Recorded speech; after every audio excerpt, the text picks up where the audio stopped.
देश की राजनीति में एक बार फिर गठबंधन की मजबूरी और शर्तों की राजनीति चर्चा में है।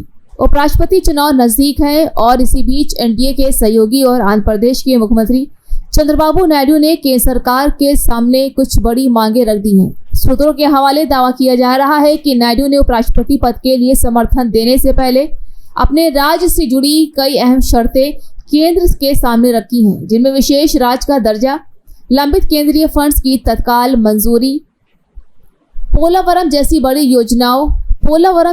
बड़ी परियोजनाओं में तेजी और आंध्र को विशेष आर्थिक पैकेज जैसी मांगे प्रमुख हैं। ये वही चंद्रबाबू नायडू हैं जिन्होंने हाल ही में आंध्र प्रदेश में प्रचंड बहुमत के साथ सत्ता में वापसी की है और अब वे केंद्र में भी अपनी राजनीतिक ताकत का इस्तेमाल कर रहे हैं। ऐसा पहली बार नहीं हो रहा है जब नायडू ने केंद्र में शर्तें रखी हों। इससे पहले 2018 में उन्होंने एनडीए से नाता तोड़कर अविश्वास प्रस्ताव का हिस्सा बनते हुए मोदी सरकार को कटघरे में खड़ा कर दिया था। अब सवाल यह है कि क्या इतिहास खुद को दोहराने जा रहा है? क्या इस बार भी नायडू समर्थन की कीमत मांग रहे हैं?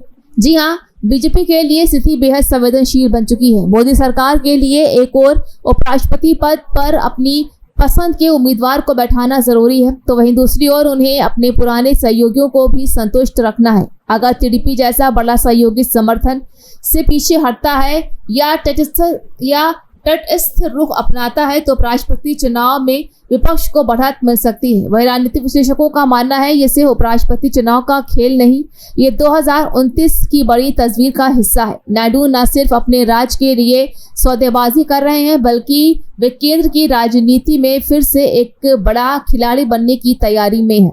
विपक्ष इस पूरे घटनाक्रम को बेहद करीब से देख रहा है। कांग्रेस, टीएमसी और अन्य विपक्षी दल ये भी भाप चुके हैं कि अगर एनडीए के भीतर असंतोष बढ़ा तो राष्ट्रपति और उपराष्ट्रपति जैसे संवैधानिक पदों के चुनाव में भाजपा को मुश्किल हो सकती है। ऐसे में नायडू की ये चाल मोदी सरकार के लिए एक कूटनीतिक और राजनीतिक संकट बनती जा रही है।